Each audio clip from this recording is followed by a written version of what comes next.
up everyone, I'm back again.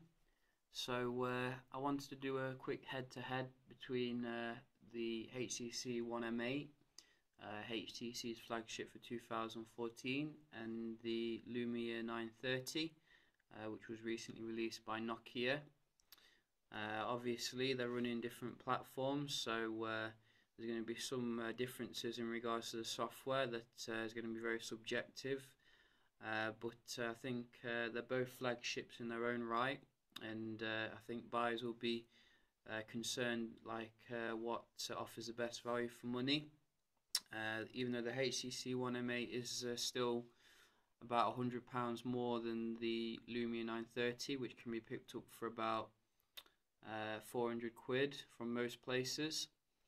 I think right from the offset, there's some very big differences in regards to the build quality of each device.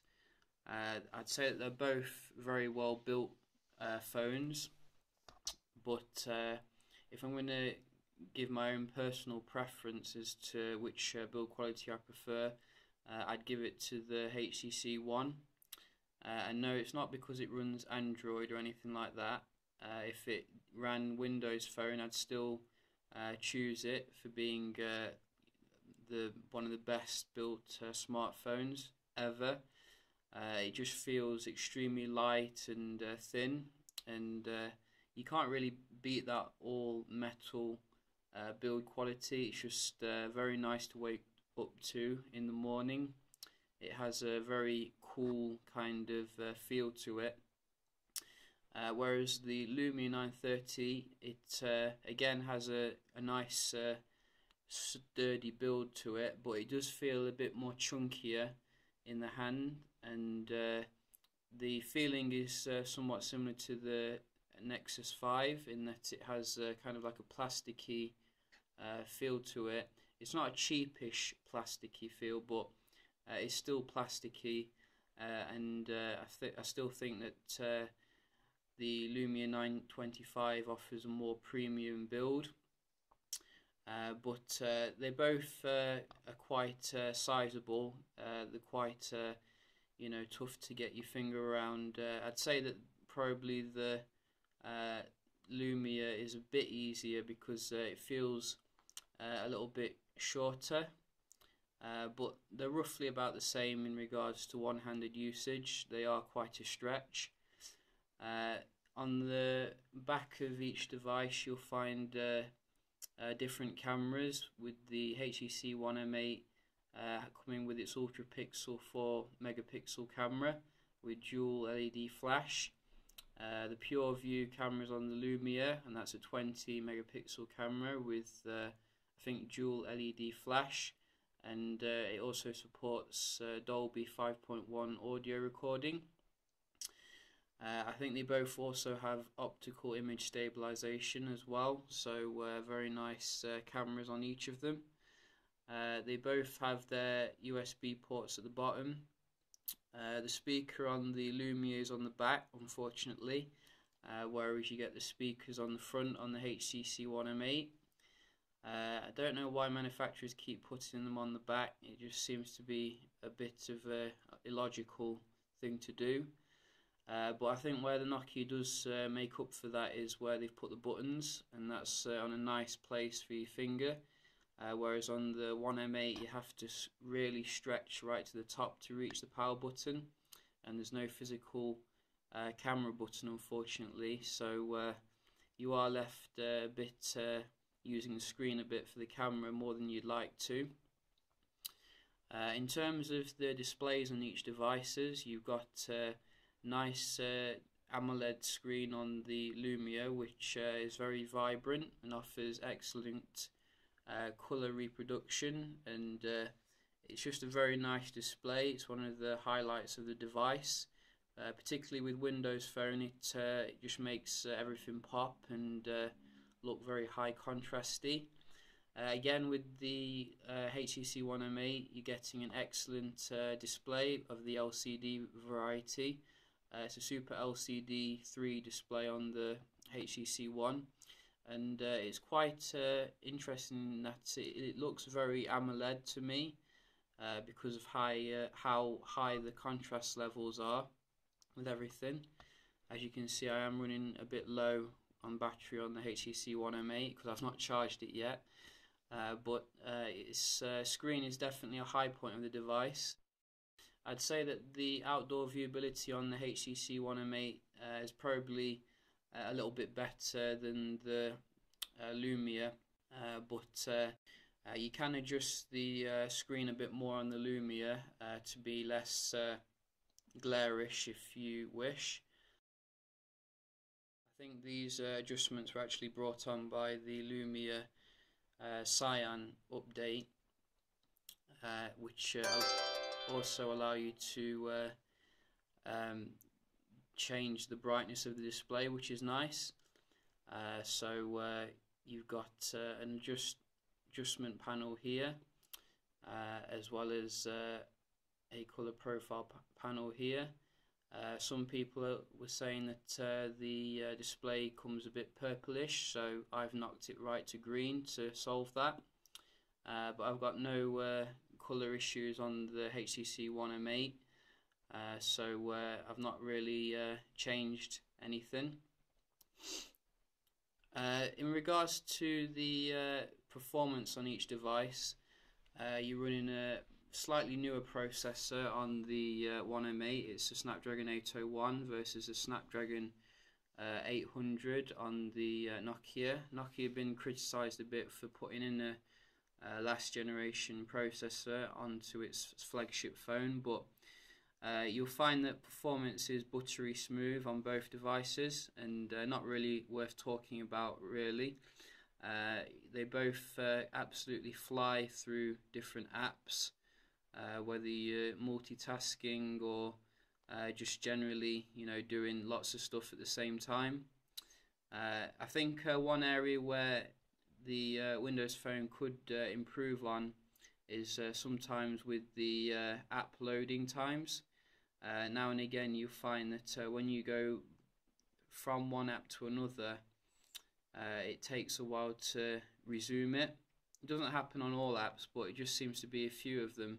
Whereas on the HTC One M8, you can just do one thing and then go into another thing straight away, and it's just instant. It's really like a machine gun.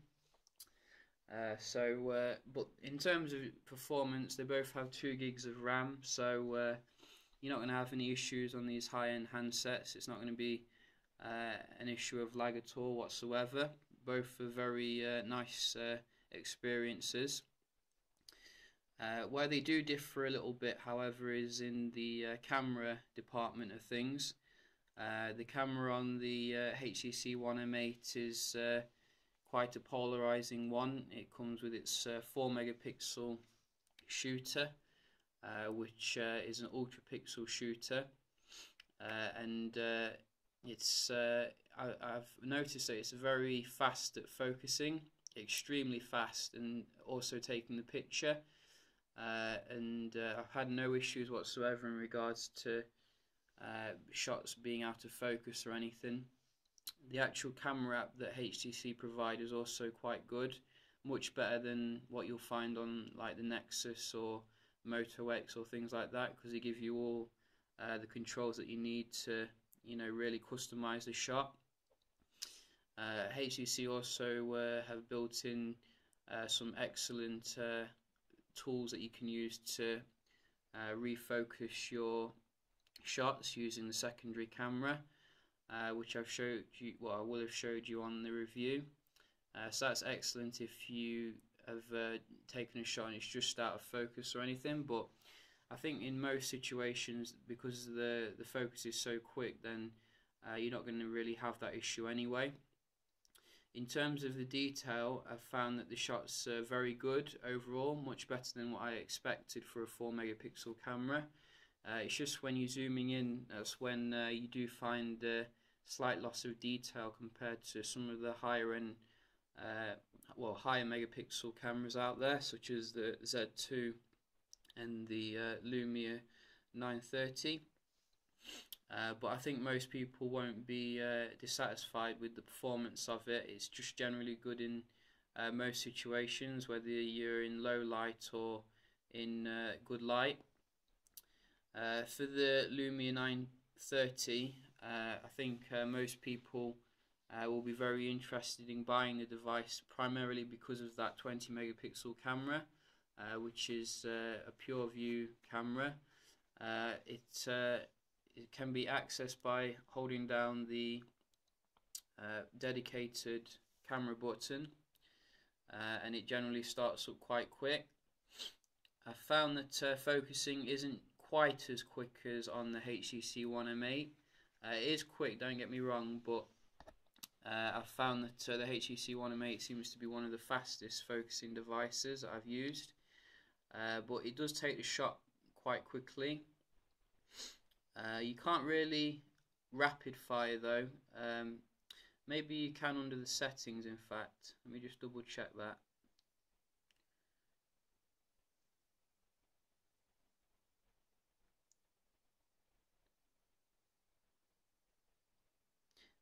See, it does it a little bit different on the Lumia, in that you have to actually change it to a different mode to do the rapid fire type of shots, whereas on the HTC One M8 you just kind of hold it in one place and just bam bam bam bam bam like that. I think I prefer that a little bit more than having to go into a separate mode to do that, but other than that, the Lumia software offers some excellent capabilities for adjusting your images. You get the full suite of settings to control the white balance and ISO, etc. You also get the ability to shoot in RAW as well, for more like editing of your pictures afterwards. You can put on different lenses as well to do things such as refocusing, similar to what you can get on the HTC One M8. You can download more as well through that app. So it's a very well featured application, Nokia's camera, and I think it really complements the device nicely. In general, the picture quality is among the best I've seen in smartphone technology. Not quite there with the Lumia 1020, but it's easily up there in my opinion with the Sony Xperia Z2 and Galaxy S5. It just tends to produce excellent results, whether it's close up, far away, well lit or not so well lit. You know, you just can't go wrong with it. Video recording is also very good. I have found, however, when using the video recording, it sometimes makes things look a bit kind of weird in terms of the screen. I don't know if you can see this on the camera, but it can make colours look a bit too cartoonish. I don't know whether that's going to be a fix with a software update, but it is something to bear in mind. I don't think that the close-up video recording is as good as it could be, but in terms of actual video recording when you're out and about, it's totally fine and acceptable. It's not 4K, unfortunately, neither is a HTC One M8, so I'm not going to bash it too much for that. But it's very capable, whether you're doing you know, full HD or lesser HD. You'll find that it takes some nice video recordings. You do also get that excellent Dolby surround or Dolby technology, which captures audio in a better way than most smartphones, so something to bear in mind there. Moving away from the cameras on each device, you will find that both of them have different battery lives, in my opinion, in that the HTC One M8 does better in this department. It could be partly because it is slightly bigger in terms of its battery capacity at 2600 mAh, and also has a slightly more efficient processor, the Snapdragon 801.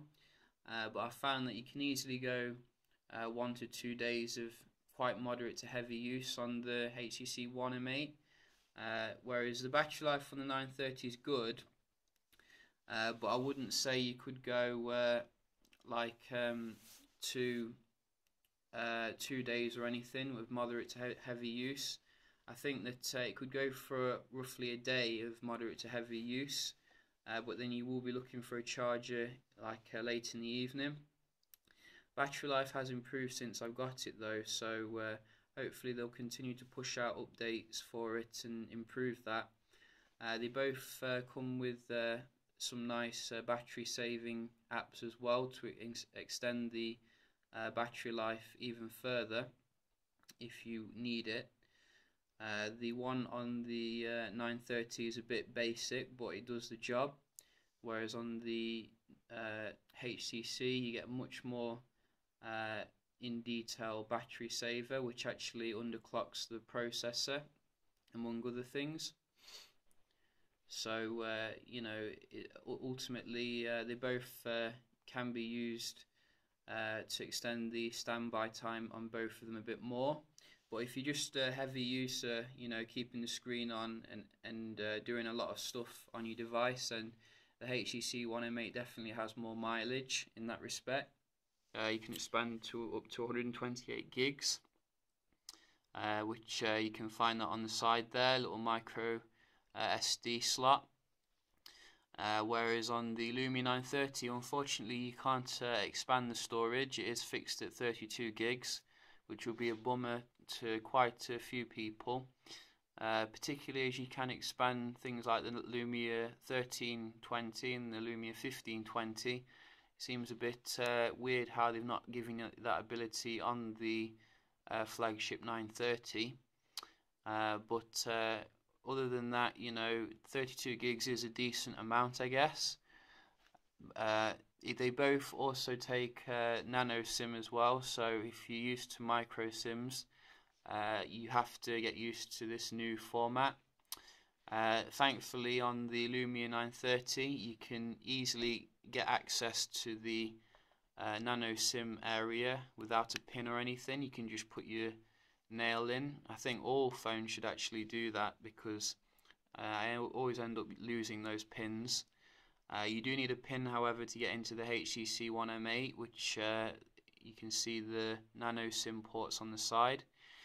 But yeah, props to Nokia for innovating that a little bit. In regards to speaker sound, I'm not even going to do a comparison test here, because I just think the HTC One M8 will win by default. It's got these BoomSound speakers on the front, which are dedicated and have their own amps in them, which are a 20 to 30% improvement over the last generation's ones. So there's no real issue, on that one. The HTC One M8 is definitely the phone to get if you like to listen to music through the speakers. But I can obviously show you some differences that I found on both devices, which some of them are quite useful and some of them are quite annoying. For example, I think that I do prefer the music player app on the Lumia 930, which gives you more control over your equalizer settings. Because when I first got the HTC One M8, I was just looking all over the device, wondering, where is the equalizer settings? But then I realised that they're not actually in the music app, and when you do start playing music, it automatically switches to the BoomSound profile, which I'm not really keen of that. It reminds me a bit of the Beats type of profile that they used to have, which gave you very little control over the the audio profile. So I think I'm much more of a fan of how you can do it on the Lumia, where you can actually set like how you want things. So you've got that song playing, you can easily go into your audio settings, set a different profile, whether you like your bass or If you don't like your bass, you can trim it off. You can put on Dolby enhancements, which came on since Lumia's Cyan update, which is very nice as well. So yeah, you know, you get much more choice with the Nokia Music app, and I'm much more of a fan of it than the HTC one, if I'm to be honest. Don't get me wrong, those BoomSound speakers do sound good, but I just need a way to, there's nothing there. It's quite annoying.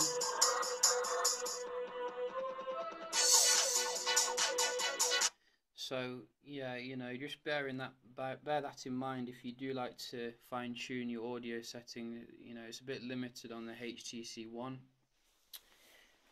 but where the HTC does make up for that is the ability to control your TV, which is obviously quite a nice touch, because it does have infrared receiver in the on the top of the device. Well, the last one did anyway. I hope this one does as well. Yes, there it is. So you just go into this app, select your location, enter your postcode, and then choose your provider, and off you go. Saves you having to lose your remote control every now and again, but you don't get that on the Lumia, unfortunately, because there's no infrared capability. Again, you get obviously a larger suite of apps to choose from on the Android platform, and a lot of these apps are more mature and thus offer you a bit more functionality. For example, on Dropbox I have a lot of music stored, and with the Dropbox clients on Windows Phone, I found it virtually impossible to actually download music, put it into a folder, and then have it there when I want to play it on the Nokia. You can play the music from Dropbox directly on the Lumia, but for some reason I can't just download it and keep it there, which is really annoying. And you don't get that issue with the Dropbox client on the HTC One. You can download it, you can put it into a different folder, you can do what you want with it basically. So there are little things that do need to be ironed out on Windows Phone, but that's not to say that Windows Phone does have its own little advantages. Like I said before, in regards to the here drive maps, it does, in my opinion, offer an excellent driving experience, which keeps you under the speed limit. And if you're prone to going over the speed limit and getting letters through the door about speed awareness courses, then that could be quite useful. You also get some other stuff on there as well, such as health and fitness app, which I have to admit I've not really explored too much, but I have to have a look into it. I'm not really much of a fan of these sorts of apps like Runkeeper, etc. I tried them for a while, but I found that they didn't really motivate me to do much, but they could be useful to someone like you who may need some motivation. And it does seem to show you some interesting stretching maneuvers, so something to look into there. Whereas on the HTC One, you get, as I've said on the review, some nice productivity apps, such as a weather app, which is very nice and animated, and very detailed in regards to the forecasting. You get your stocks app as well, so we can add something in there, like as it's telling me 2498.tw. See if it finds anything. HTC. There you go. So you can keep a track of whether the M8 is helping HTC's stock go up or not, which is nice. You also get some apps that you usually would have to download from the Play Store, such as a nice flashlight, which is quite nice, saves you have to download it. It does come quite full of some nice extras. Apparently HTC are also going to be putting these apps on other devices as well, I've heard in the news. Not really sure what the point of that is, to be honest. You know, you'd think that you'd want to keep these apps on your own device as a unique selling point. But both of them offer a very nice software experience and will certainly help you in regards to getting stuff done. I would say that the experience is a bit more mature on the HTC, and you know, I have found myself wanting a little bit when it comes to Windows Phone, but it's not so much of an issue now as it was before, and it's certainly a platform to consider. But other than that, you know, these are two fantastic devices which I think could be recommended based upon what you're looking for in a device.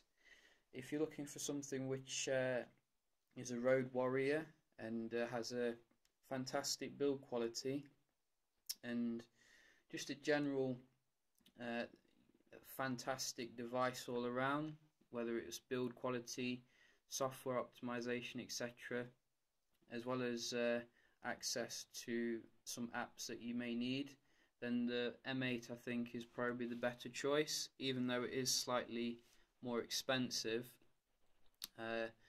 It offers a better processor, you know, a better battery life overall, and a slightly better ecosystem when it comes to software. But I wouldn't recommend it for everyone, if I'm to be honest. I'd recommend the Lumia for someone who just wants a no-nonsense smartphone which has a fantastic camera. I think the camera still is better on the 930 than it is on the HTC One M8, so if photography is your thing, then it's definitely one to consider over the M8. It will also last you a day in terms of the battery life, but it's by no means a road warrior device, so you will have to keep track of your battery life a bit more. If you're looking for a fresh experience as well, you know, the Lumia is a fantastic phone to start off with when it comes to Windows Phone.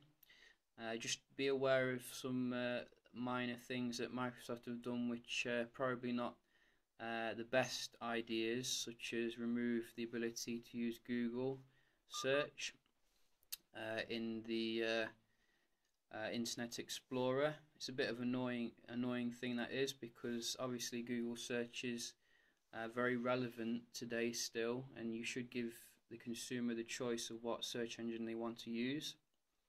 But other than that, you know, I've had a fantastic experience with the 930 and I would thoroughly recommend it. And the HTC One M8, you know, that deserves absolutely no criticism whatsoever. It's a fantastic all-around device that it costs a premium, but if you can afford it, you know, it's worth every penny. So that about concludes this comparison video. I hope you enjoyed it. If you did, please subscribe or rate the video, and I'll be back shortly. Cheers.